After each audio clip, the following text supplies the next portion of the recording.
Saudara, kami lanjutkan Sapa Indonesia Pagi dengan apa yang akan dilakukan oleh pemerintah berkaitan dengan apa yang terjadi di Bali, di mana warga negara asing atau bule di sana banyak yang kemudian berulah sehingga justru mengganggu masyarakat. Nah, Gubernur Bali, Iwayan Koster, berjanji sudah akan mulai menindak tegas warga negara asing atau turis di Bali yang berulah. Sejumlah pelanggaran dari warga negara asing atau turis di Bali akhir-akhir ini memang sering ditemukan bahkan viral di media sosial. Di antaranya ada yang melebihi izin tinggal, berkonflik dengan warga sekitar, hingga ada juga masalah-masalah pelanggaran lalu lintas misalnya. Gubernur Bali, Iwayan Koster, mengatakan penindakan tegas kepada para WNA yang melanggar aturan di Bali perlu dilakukan. Iwayan Koster berharap kejadian seperti ini dapat menjadi peringatan kepada turis asing yang ingin berkunjung ke Bali.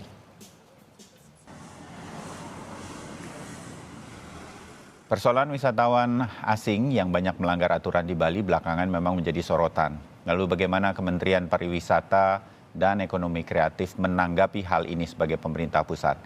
Kita akan tanyakan langsung kepada Mas Menteri Pariwisata dan Ekonomi Kreatif Sandiaga Salahuddin Uno. Mas Menteri, selamat pagi. Terima kasih waktunya untuk Sapa Indonesia Pagi. Salam sehat. Salam sehat, selamat pagi Mas Bayu, dan terima kasih Kompas TV sudah mengundang kami untuk memberikan beberapa pernyataan, klarifikasi maupun juga penegasan bahwa Indonesia ini negara hukum. Tentunya kita harus berikan sanksi sesuai dalam koridor hukum. Iya, jadi apa yang Kementerian Pariwisata yang sudah berkoordinasi? Karena ini pusat juga sudah mendengar, saya yakin, dan ingin melakukan sesuatu, bekerja sama tentu dengan pemerintah provinsi terutama. Apa yang sudah dan akan terjadi di Bali, bahkan di seluruh kota mungkin, di kota-kota pariwisata di Indonesia yang kemudian juga akan mendapatkan aturan-aturan atau penegakan aturan yang akan dilakukan mengenai hal ini, Pak Menteri? Pertama, pariwisata dan juga ekonomi kreatif Indonesia ini sangat terbuka menerima wisatawan mancanegara. Kami istilahnya menggelar karpet merah karena saat pandemi kemarin tentunya kita sangat membutuhkan geliat ekonomi, membuka peluang usaha dan lapangan kerja. Tapi mereka tentunya begitu masuk di Indonesia berkegiatan harus mematuhi segala peraturan perundang-undangan dan norma kearifan sosial, adat istiadat di daerah di mana tempat mereka berkegiatan wisata. Kami akan tindak tegas jika mereka kerap melanggar hukum, namun kami akan sosialisasikan juga do's and don'ts-nya. Bagaimana wisatawan ini berwisata dengan aman, nyaman, dan menyenangkan. Nah, mengenai Bali ini, Mas Bayu, seperti kita ketahui adalah destinasi wisata top of mind.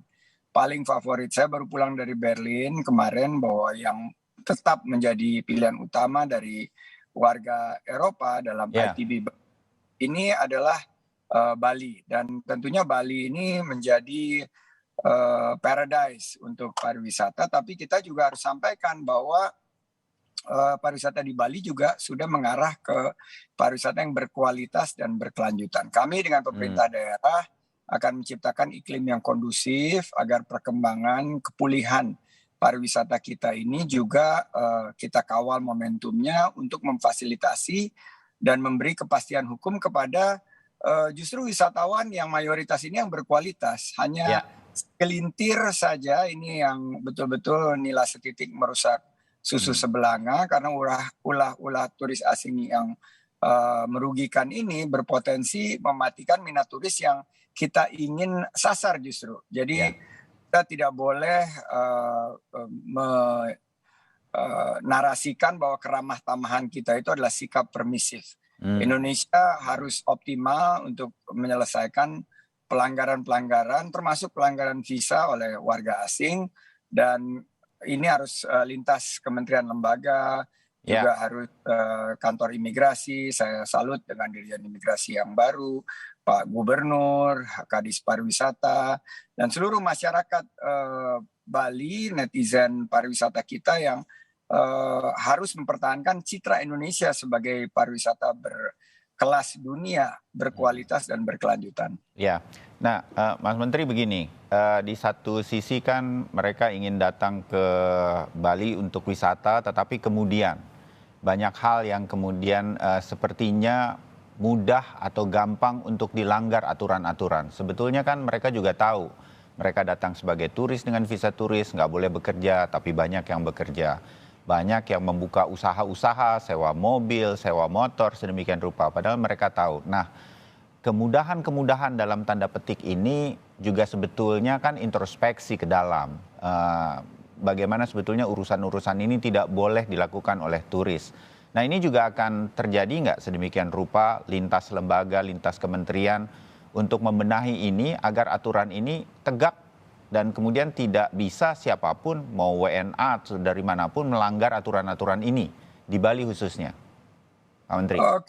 Kuncinya Mas Bayu adalah penegakan hukum karena kita adalah negara hukum dan kita sudah memiliki koridor hukum apa yang wisatawan mancanegara tersebut bisa lakukan. Misalnya visa 211 mereka boleh bekerja, tapi bekerjanya itu bukan untuk ranah yang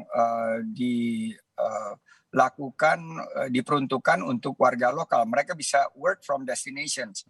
Misalnya mereka bekerja di Bali, tapi untuk perusahaannya yang ada di Australia yang memberikan kemudahan staycation atau digital nomad. Nah, itu ada visa khusus dan mekanisme kontrol untuk pelaksanaan penegakan hukum ini harus kita tegakkan secara tegas dan kita lihat peruntukannya mereka masuk ke Indonesia menggunakan visa apa.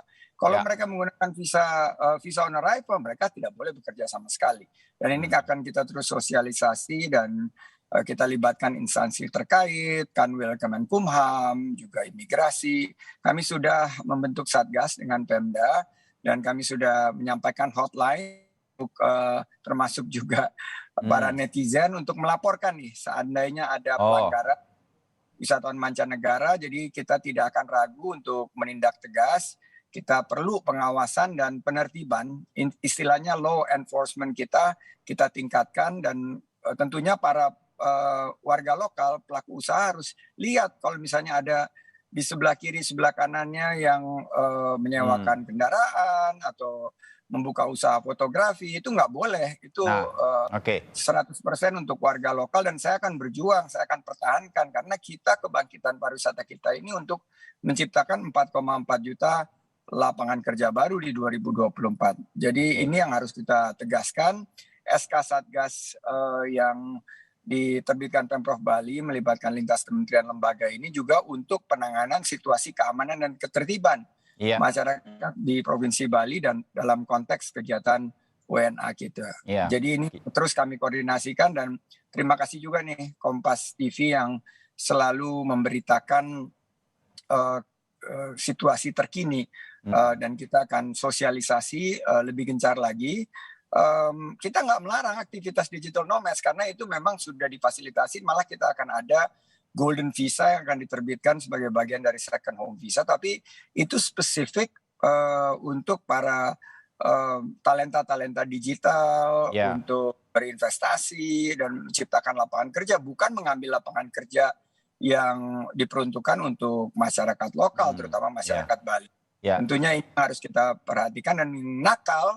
Wisman yang nakal terbukti melakukan pelanggaran terhadap aturan yang berlaku, kita harus tindak tegas sampai kalau perlu dideportasi dan di blacklist. Ya, mudah-mudahan mewakili masyarakat Bali ini bisa kita kawal bersama sedemikian rupa sehingga dengan demikian tidak mengganggu warga di sana. Oke, kita harapkan ini berjalan. Beberapa saat yang lalu Timothy Marbun rekan saya juga berbincang dengan Pak Azril Azari, Mas Menteri, dari Ikatan Cendekiawan Pariwisata Indonesia juga membahas mengenai WNA di Bali yang banyak melanggar aturan. Salah satunya diharapkan, saya juga tadi sempat disebut oleh Mas Menteri adalah kita akan mulai mengutamakan kualitas para turis dibanding dengan kuantitas begitu.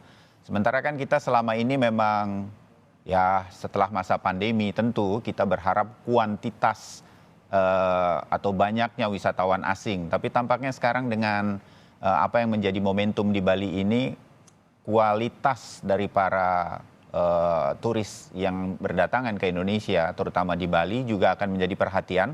Sehingga kita kan mengenal kalau kita mau masuk Amerika, kita dilihat turis di sana, tiket pulangnya mana, bawa uang berapa. Kalau kemudian mau ada undangan, ketat sekali kedutaan besar di sini, kedutaan besar Amerika di Jakarta itu menanyakan kita sedemikian rupa, dan kita bisa ditolak sedemikian rupa sebagai bagian dari filter sebelum kita mungkin justru akan berada di Amerika, malah kemudian memanfaatkan kita sudah masuk di negara tersebut. Nah, hal-hal semacam ini juga akan menjadi momentum, Mas Menteri? Ya, tentunya kita lihat ya, bahwa ketegasan dari pemerintah negara lain ya, Mas Bayu menyebut Amerika, demikian misal, juga tidak menyurutkan kunjungan wisatawan yang berkualitas. Malah semakin berbondong-bondong. Eropa ini sudah balik ke angka pre-COVID number. Jadi sebelum pandemi COVID mereka sudah melewati sekarang, walaupun penuh dengan ketegasan, malah mereka memberikan insentif dalam koridor ketegasan mereka. Nah, kami sudah memiliki kebijakan visa yang jelas dan kita sudah menawarkan visa on arrival kepada 80 negara lebih, dan ini terus kita evaluasi agar pariwisata kita berkualitas. Yang datang ke sini itu yang tinggalnya lebih lama, yang spendingnya lebih banyak untuk ekonomi lokal, yang mendatangkan juga geliat ekonomi bagi masyarakat untuk membuka peluang usaha dan lapangan kerja. Pariwisata ini menciptakan lebih dari 22 juta lapangan kerja, dan dengan ekonomi kreatif total 45 juta lapangan kerja. Ini yang sangat dibutuhkan untuk ekonomi kita bergerak. Jadi narasi kita harus tetap positif bahwa kita sangat menggelar karpet merah untuk wisatawan, tapi tentunya dalam koridor hukum, dalam menuju seperti yang Prof. Azril sampaikan, sebagai pariwisata yang berkualitas dan berkelanjutan, sehingga mereka ini tidak dihitung hanya jumlah banyaknya, tapi bagaimana mereka berdampak kepada ekonomi Indonesia secara keseluruhan, dan memiliki dorongan untuk mereka memberikan peluang usaha dan lapangan kerja, sehingga pariwisata itu tentunya sifatnya regeneratif, yaitu pariwisata yang menambah nilai dan mensejahterakan rakyat Indonesia. Ya, terakhir Mas Menteri, upaya kita untuk membenahi warga negara asing yang banyak berulah begitu dalam tanda petik, kita membutuhkan penegakan aturan dan ada ujungnya. Kemungkinan ada sanksi-sanksi bagi mereka yang melanggar, dan tidak mungkin ini cukup banyak nanti jumlahnya. Apakah ini kemudian tidak mengkhawatirkan bagi Kementerian Pariwisata, atau ini akan menjadi sesuatu yang baru ke depan, sehingga dengan demikian orang yang mau masuk ke Indonesia tahu mereka harus menghormati apa yang harus terjadi di Indonesia, hukumnya, adat istiadatnya, sehingga ini menjadi juga pelajaran bagi mereka untuk tetap berada dalam koridor yang seharusnya ketika mereka berada di negara kita Indonesia. Mas Menteri. Mas Bayu, kita juga punya PR untuk mensosialisasikan dan memberikan edukasi kepada wisatawan yang datang ke Indonesia, terutama ke Bali, tentang hukum perundang-undangan, norma-norma, dan itu akan terus kami gencarkan. Dan kami memiliki data dengan konsep yang targeted dan segmented. Kami akan sasar peluang-peluang potensi wisatawan yang berkualitas dan berkelanjutan. Kami yakin bahwa recovery kita atau pemulihan kita ini sudah dalam track yang betul. Tapi kita harus pastikan narasi kita adalah narasi yang positif, tegas, dan kita mengambil sanksi yang tegas bagi wisatawan mancanegara yang nakal. Tapi perlu kita yakini, karena dari total 5,5 juta yang datang tahun lalu itu, yang tahun ini kan 7,4 juta, sebagian besar, mungkin 99,9% itu adalah wisatawan yang baik, yang berkualitas. Jangan yang 0,1% ini yang berulah, justru nanti mengubah citra pariwisata kita. Jadi perlu kita tindak tegas, dan saya yakin kalau kita tindak tegas bukannya mengurungkan niat masyarakat pariwisata dunia untuk berkunjung ke Indonesia, tapi justru semakin meningkatkan citra dan kualitas wisata di Indonesia, terutama di Bali yang menjadi tetap daya tarik utama dari wisatawan mancanegara ke Indonesia. Ya, kita dukung upaya-upaya untuk membuat pariwisata kita makin dihormati, tetapi tetap diminati dari seluruh dunia. Sandiaga Salahuddin Uno, Menteri Pariwisata dan Ekonomi Kreatif, terima kasih untuk waktunya pagi ini. Kita bertemu lagi di obrolan yang lain. Selamat pagi, salam sehat. Selamat pagi Mas Bayu, salam sehat. Terima kasih Kompas TV.